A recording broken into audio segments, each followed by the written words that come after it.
Permata TV YouTube Indonesia dengan bangga mempersembahkan sebuah storytelling kekinian abad ini, diangkat dari karya besar Esa Mintarja yang sangat populer di masanya, berlatar belakang kisah tanah Jawa masa lampau, tepatnya di penghujung kejayaan kerajaan tanah Jawa, dengan judul Kisah Api di Bukit Menoreh.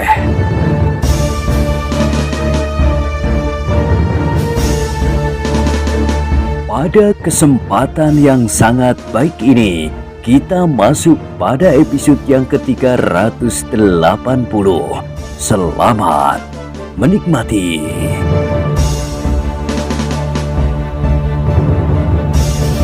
Pada episode sebelumnya telah diceritakan, Agung Sedayu dan Kiai Gringsing pun menjadi semakin tegang pula menyaksikan perkelahian itu. Meskipun cambuk Swandaru sudah berhasil melukai tubuh lawannya, bahkan tidak sekedar di 1-2 tempat, namun ia masih belum berhasil mengurangi ketangkasan orang yang kekurus-kurusan itu. Senjatanya yang beracun itu masih tetap menyambar-nyambar dan mematuk mengerikan. Agung Sedayu yang hampir tidak dapat menguasai perasaan cemasnya tanpa sesadarnya bergeser maju, tetapi gurunya menggamitnya sambil berbisik, "Kita menunggu sejenak, aku melihat sesuatu." Agung Sedayu tertegun sejenak. Ia memang tidak akan dapat begitu saja memasuki arena, karena meskipun tanpa berjanji, adik seperguruannya seolah-olah sedang melakukan perang tanding, seorang lawan seorang. Tetapi ia pasti tidak akan sampai hati melihat kegagalan Swandaru yang masih belum pulih kembali kekuatannya, apalagi ia sudah harus berkelahi melawan 2 orang berturut-turut. "Itu tidak adil," berkata Agung Sedayu di dalam hatinya. Namun demikian, ia tidak bergeser maju lagi. Ia mematuhi pesan gurunya. Tetapi, apakah yang sudah dilihat oleh guru? Pertanyaan itu telah tumbuh di dalam hatinya.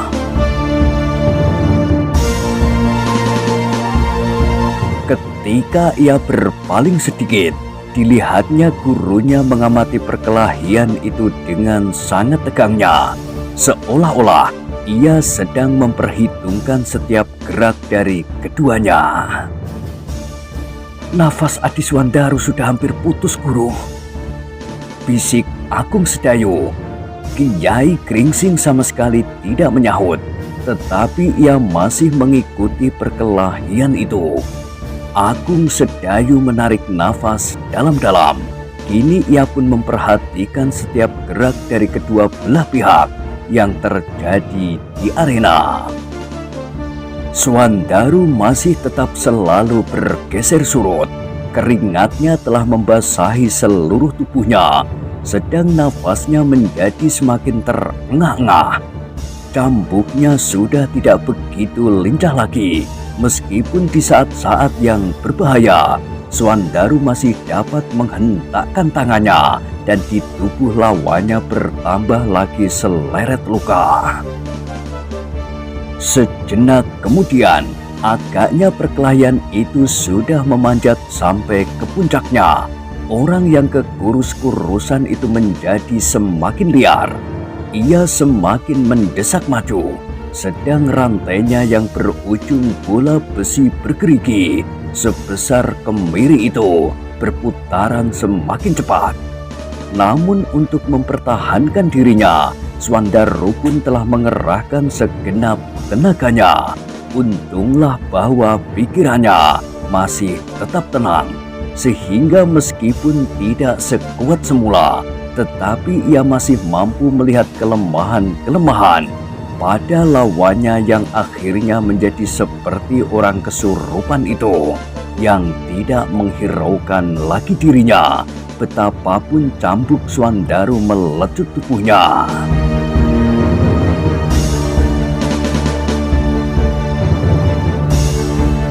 Swandaru benar-benar hampir kehabisan akal.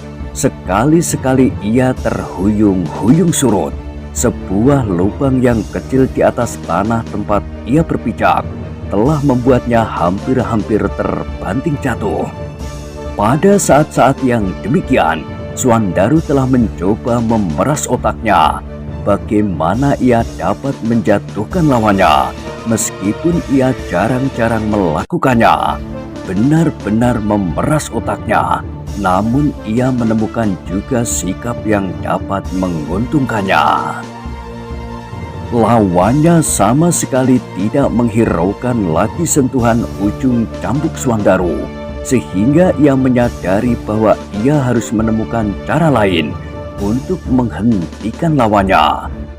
Karena itu, selagi lawannya menyerang membabi buta dengan senjata rantainya yang menyambar-nyambar kepala Swandaru, maka anak yang gemuk itu telah menyerang lawannya dengan caranya. Disambarnya kaki orang yang kekurus-kurusan itu dengan ujung cambuknya. Kemudian selagi ujung cambuk itu masih melilit pergelangan kaki dengan sekuat-kuat sisa tenaganya, Swandaru telah menghentakkan juntai cambuknya itu. Ternyata bahwa sisa tenaga Swandaru itu masih cukup kuat. Orang yang kekurus-kurusan itu sama sekali tidak menyangka bahwa lawannya akan menyerang dengan cara yang aneh itu. Apalagi selama ini ia seolah-olah sama sekali tidak menghiraukan lagi serangan-serangan lawannya atas tubuhnya. Karena itu, hentakan ujung cambuk itu telah mengait kakinya dan seakan-akan menariknya dengan serta-merta. Hentakan itu benar-benar tidak dapat dilawannya. Sejenak ia terhuyung-huyung, namun kemudian dengan kerasnya ia terbanting jatuh di tanah.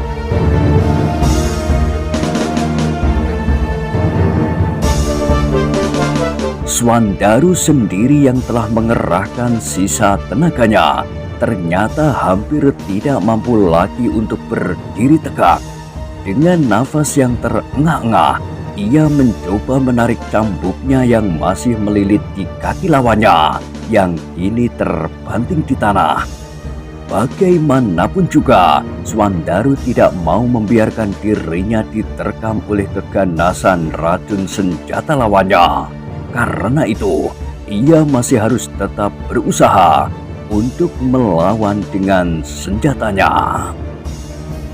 Namun ternyata Swandaru tidak segera berhasil. Tenaganya sudah tidak cukup mampu untuk menarik cambuknya yang masih melilit di kaki lawannya. Betapapun ia mencoba, bahkan akhirnya ia terpaksa menghentikan usahanya ketika nafasnya hampir-hampir menjadi putus karenanya. Tetapi kemudian ia menjadi heran. Baru setelah ia tidak berhasil menarik senjatanya, ia menyadari bahwa lawannya yang terbanting jatuh itu sama sekali sudah tidak mampu lagi untuk bangkit. Ternyata setelah ia memeras segenap kemampuan dan tenaganya tanpa menghiraukan apapun juga itu, sampai jugalah ia pada batas kekuatan jasmaniyahnya yang sebenarnya telah tidak mampu lagi untuk mendukung hasratnya yang menyala-nyala di dalam dada, membunuh lawannya yang gemuk itu. Karena itu, ketika ia tersentak oleh keadaan yang tidak terlawan lagi itu, serasa punahlah semua tenaganya.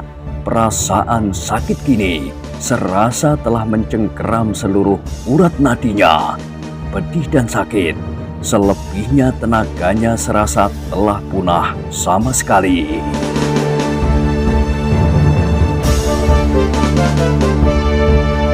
Swandaru masih berdiri di tempatnya dengan nafas terengah-engah. Tangannya sudah tidak mampu lagi untuk memegang tangkai cambuknya. Bahkan dengan susah payah ia bertahan untuk tetap berdiri di tempatnya. Semua yang menyaksikan akhir dari perkelahian itu menahan nafasnya. Sejenak mereka seolah-olah terpukau oleh peristiwa yang menegangkan itu.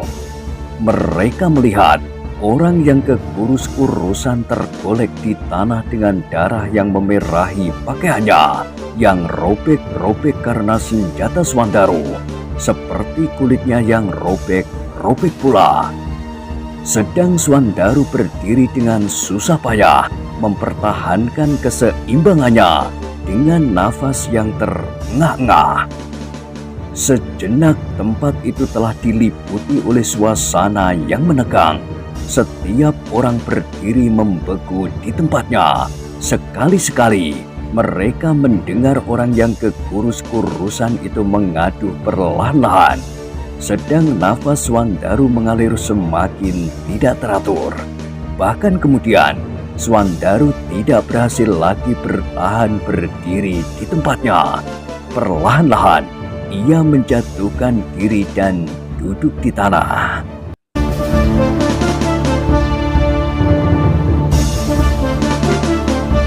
Dalam pada itu, selagi mereka dicekam oleh keadaan yang menegangkan, seorang petugas maju mendekati Swandaru. Sambil bertolak pinggang ia berkata lantang, "Kau sudah membuat onar di sini atas nama kekuasaan Ki Gede Pemanahan dan putranya Mas Ngabe Loreng Pasar. Kau dan kedua orang yang kini aku ragukan, apakah mereka benar-benar saudaramu dan ayahmu itu? Aku tangkap." Swandaru yang masih duduk di tanah itu terkejut, tetapi sebelum ia menyahut, Agung Sedayu telah melangkah maju mendekati petugas itu sambil bertanya, "Apakah kesalahan kami?" "Kau sudah membuat onar sehingga di sini terjadi perkelahian. Siapakah yang sebenarnya sudah mulai? Lihat, akibat dari perbuatanmu ini, kau harus sadar bahwa kau tidak hidup seperti binatang di dalam rimba ini. Anak yang gemuk ini sudah membuat seseorang menjadi luka parah. Tetapi bukan maksud kami menumbuhkan pertentangan di sini. Aku tidak peduli apakah kau bermaksud demikian atau tidak. Tetapi yang terjadi adalah bukti yang tidak dapat kau ingkari. Tetapi apakah kau tidak mengikuti perkembangan keadaan yang sebenarnya, sehingga kau mengambil kesimpulan yang salah bahwa kamilah yang telah bersalah? Jangan banyak bicara. Kau berbicara dengan petugas yang mendapat kekuasaan dari Ki Gede Pemanahan. Lalu, kau harus tunduk kepada kami. Kau akan kami tangkap, kami ikat dan kami bawa menghadap Ki Gede Pemanahan."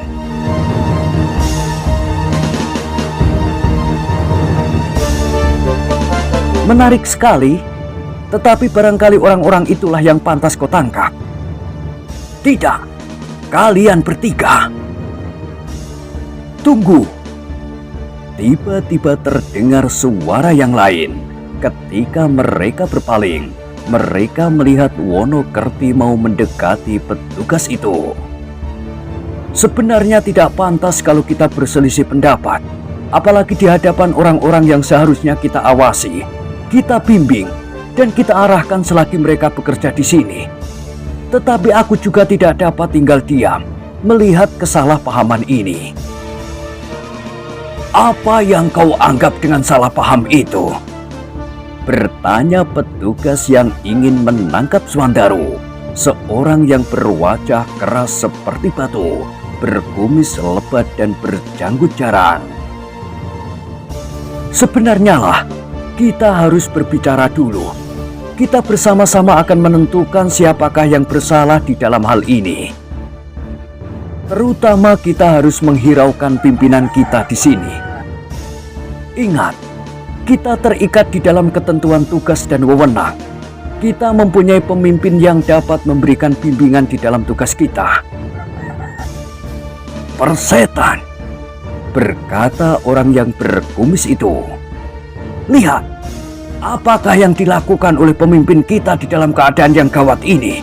Lihat, ia hanya dapat mengangguk-anggukkan kepalanya sambil mencabuti janggut. Aku tidak mempedulikannya." Pemimpin dari para petugas yang sebenarnya masih belum mempunyai sikap apapun itu tiba-tiba merasa terhina.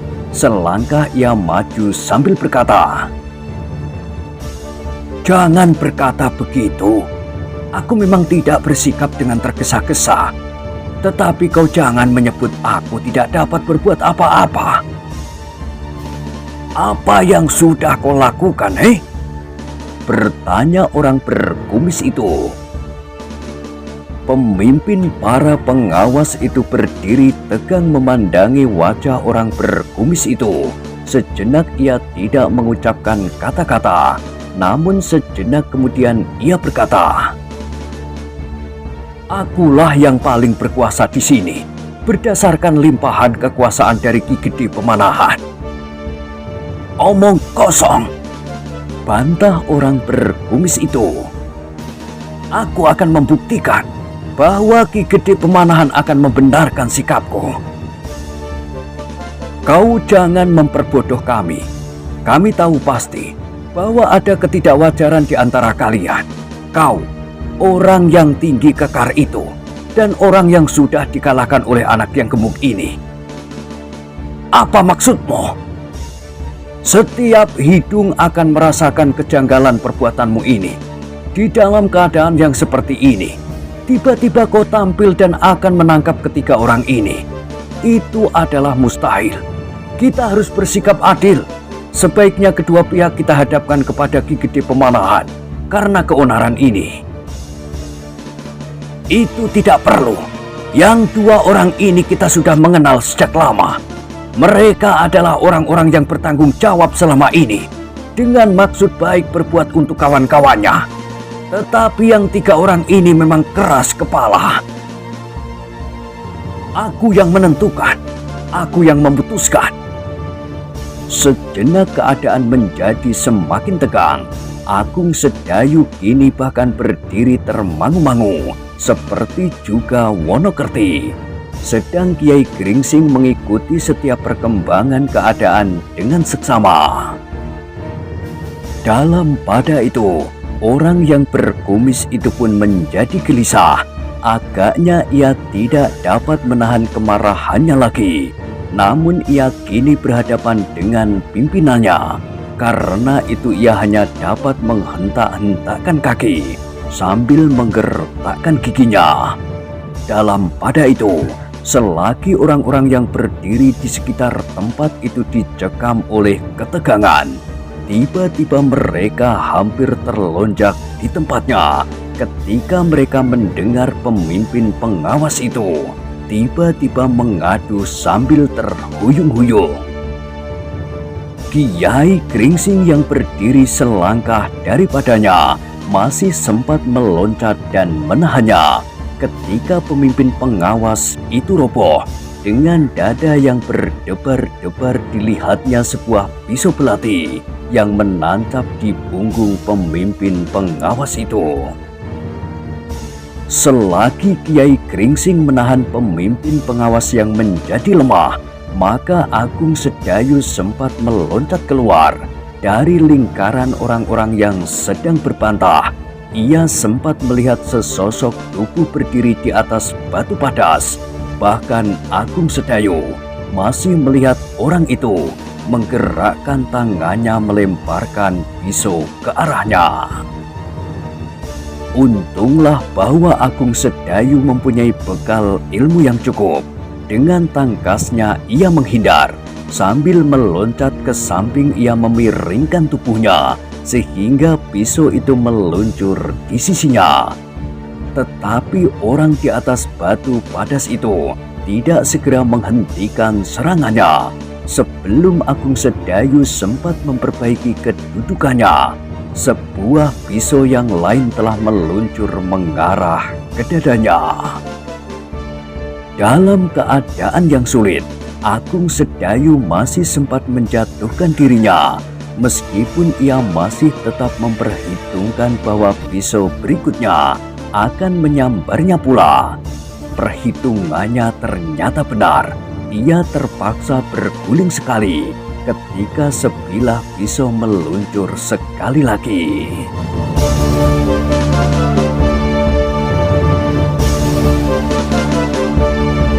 Orang-orang yang menyaksikan hal itu bagaikan tonggak-tonggak mati yang membeku di tempatnya. Mereka rasa-rasanya sedang bermimpi menyaksikan pameran ketangkasan yang luar biasa. Ketangkasan melontarkan pisau dan ketangkasan menghindarinya. Namun jantung mereka serasa menjadi berhenti berdetak ketika mereka melihat Agung Sedayu terpaksa berguling-guling menghindari serangan lawannya. Namun Agung Sedayu sendiri sudah tentu tidak mau membiarkan dirinya menjadi sasaran serangan tanpa berbuat sesuatu. Ketika ia mendapat kesempatan, maka tiba-tiba ia meloncat berdiri. Hampir tidak kasat mata bagaimana ia melakukan. Tetapi Agung Sedayu sudah membalas serangan-serangan pisau itu. Dengan sekuat tenaganya, ia melempar orang yang berdiri di atas batu padas itu. Tidak dengan pisau, tetapi dengan batu sebesar telur ayam yang disambarnya pada saat ia berguling-guling di tanah. Ternyata Agung Sedayu masih memiliki kecakapannya dalam membidik yang dipelajarinya sejak kanak-kanak. Sejak ayahnya masih ada, ayahnya pun adalah seorang pembidik yang baik. Jangankan sasaran yang seakan-akan terpancang di atas batu padas, sedangkan sasaran yang bergerak di udara pun Agung Sedayu mampu mengenainya. Itulah sebabnya maka sejenak kemudian terdengar pekik kesakitan. Orang yang berdiri di atas batu padas itu terhuyung-huyung sejenak dan kemudian jatuh terguling di tanah. Agung Sedayu tidak menunggu lebih lama lagi. Ia pun segera berlari mendapatkan orang itu. "Berhenti di situ!" Tiba-tiba terdengar pengawas yang berkumis lebat itu berteriak. Agung Sedayu tertegun sejenak. Ketika ia berpaling, dilihatnya orang yang berkumis itu berjalan tergesa-gesa mendekatinya. Agung Sedayu yang sedang memperhatikan kedatangan pengawas yang berkumis itu terkejut ketika Swandaru berteriak, "Awas Kakang!" Agung Sedayu sadar bahwa orang yang jatuh itu masih mungkin berbuat sesuatu. Karena itu, ia pun segera berpaling ke arahnya. Tepat pada saatnya, Agung Sedayu melihat orang itu berusaha bangkit dan melemparkan lagi sebuah pisau kecil ke arahnya. Untunglah bahwa Agung Sedayu tidak terlambat. Ia masih sempat mengelak, sekaligus memungut sebuah batu dan melontarkannya ke arah orang yang kini sudah duduk itu.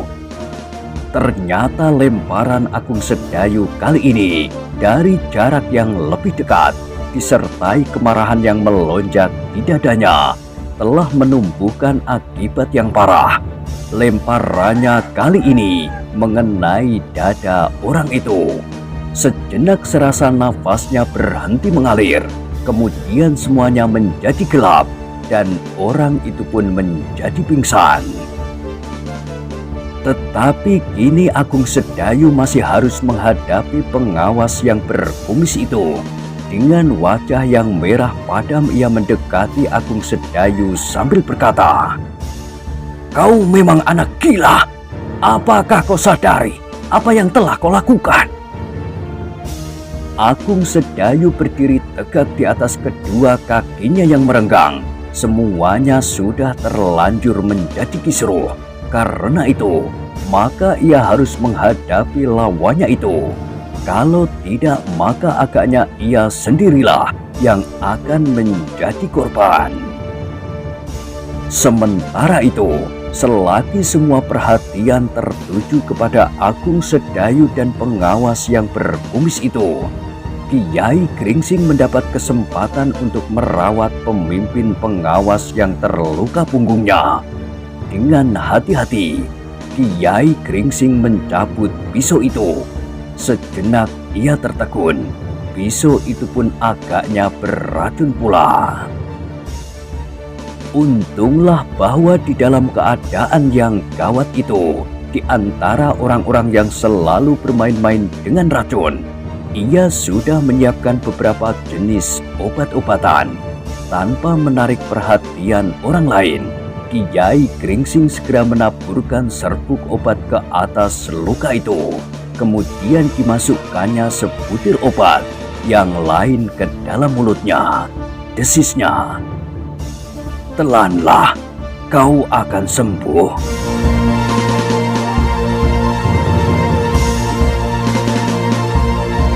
Di antara sadar dan tidak, pemimpin pengawas itu berusaha menelan obat yang diberikan oleh Kiai Gringsing. Sementara lukanya terasa menjadi sangat panas. "Jangan terkejut, lukamu memang terasa sakit, tetapi kau akan sembuh. Percayalah dan berdoalah agar Tuhan menolongmu." Orang itu mengangguk-anggukkan kepalanya meskipun terpaksa menyeringai menahan sakit yang menggigit punggungnya. Dalam pada itu pengawas yang berkumis itu pun telah berdiri berhadapan dengan Agung Sedayu. Beberapa orang perlahan-lahan bergeser mendekatinya. Wonokerti pun telah berada di dekat keduanya yang sudah siap menghadapi segala kemungkinan. "Kau sadar apa yang telah kau lakukan?" bertanya petugas yang berkumis itu. Agung Sedayu tidak segera menjawab. Ditatapnya wajah pengawas yang berkumis itu, dan Wonokerti berganti-ganti. Bahkan kadang-kadang ia masih sempat berpaling ke arah orang yang kini terbaring pingsan di samping gundukan padas.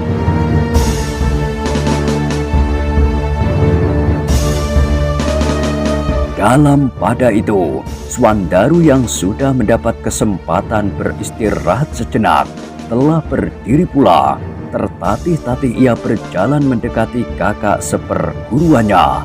Kini ia sudah berhasil menarik cambuknya yang melilit kaki orang yang kekurus-kurusan yang ternyata sedang pingsan pula. "Aku jadi sangat bingung," berkata Swandaru kemudian tanpa menghiraukan apapun. "Orang-orang di sini adalah orang-orang yang sangat aneh bagiku. Aku sama sekali tidak mengerti akan tingkah laku mereka." "Diam!" bentak orang yang berkumis itu. "Atau aku akan bunuh kau sama sekali dengan saudaramu ini." "Jangan, aku memang masih ingin hidup." Orang berkumis itu menggeram. Sementara Agung Sedayu berkata, "Kenapa kita tidak mencoba berbicara dengan baik? Mungkin kita hanya sekedar salah paham. Dengan berbicara berterus terang, semua persoalan akan dapat diselesaikan." "Tidak ada gunanya!" teriak pengawas berkumis itu. "Anak itu benar," berkata Wonokerti. "Kita masih mempunyai banyak kemungkinan selain kekerasan."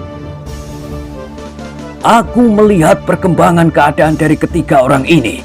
Kedua orang yang sudah dikalahkan oleh anak yang gemuk ini sudah berusaha untuk berbicara jauh sebelum peristiwa ini terjadi."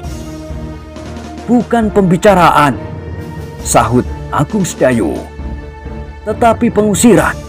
Setiap kali kita berbicara, maka yang disebut-sebutnya hanyalah agar kami meninggalkan tanah garapan ini tanpa alasan yang masuk akal. Mereka menghendaki kami pergi. Hanya itu. Sudah tentu kami berkeberatan, karena para petugas pun tidak menginginkan demikian." "Ya," berkata Wonokerti, "kami memang tidak berkeberatan. Hanya keonaran memang harus diusut sebaik-baiknya." Jangan ikut campur, bentak prajurit yang berkumis itu. Apakah kau ingin mengalami nasib seperti pemimpin kita itu? Tidak akan mungkin lagi. Lihat, pelempar pisau itu sedang pingsan. Orang itu memang sedang pingsan, tetapi ia tidak mengalami gangguan yang berarti. Ia sekedar tidak menyadari keadaan dirinya. Namun lemparanmu memang dahsyat sekali. Bukankah kau yang telah melempar dengan batu? Iya, jawab Agung Sedayu. Itu adalah kesalahan yang besar. Kau sudah berani melawan pengawas daerah yang sedang dibuka ini. Kau sudah menciderai orang lain. Sekali lagi bukan maksudku. Kalau kau perkenankan, biarlah aku menolong orangmu itu. Dan orang itu sama sekali bukan petugas di sini. Seterusnya kita akan berbicara dengan mulut, bukan dengan ujung senjata macam apapun juga. Jangan mencoba menghindari tanggung jawab. Sekarang serahkan kedua tanganmu. Kau memang harus diikat. Jangan bertindak sendiri, berkata Wonokerti. Aku juga seorang petugas seperti kau. Kau bukan pimpinan di sini. Kau dan aku tidak akan berbeda. Hakmu sama dengan hakku dan wewenangmu sama dengan wewenangku. Tetapi ada yang lain. Petugas itu menggeram. Kemampuanmu sama sekali tidak akan dapat menyamai kemampuanku. Kau tidak lebih baik dari orang yang tinggi kekar, yang sama sekali tidak berdaya melawan anak yang gemuk itu. Dan kau tidak akan dapat melawan aku. Aku tidak sendiri. Suara Wonokerti menjadi berat meskipun ia sadar bahwa petugas yang berkumis itu pasti mempunyai kelebihan dari para petugas yang lain.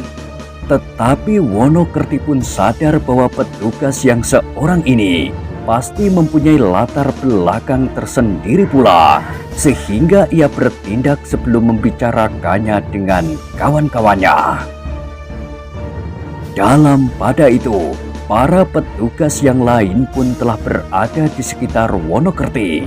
Wajah mereka menjadi tegang, betapapun juga setelah Wonokerti menyatakan perasaannya, para pengawas yang lain pun ikut pula menyadari apakah yang sebenarnya mereka hadapi.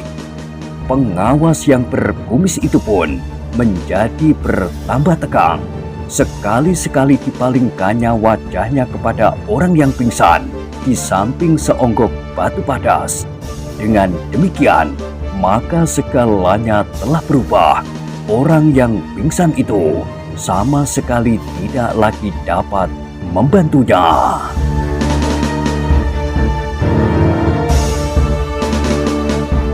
Nah, bagaimanakah kisah selanjutnya? Silahkan ikuti terus kisah Api di Bukit Menoreh pada episode berikutnya. Sampai jumpa.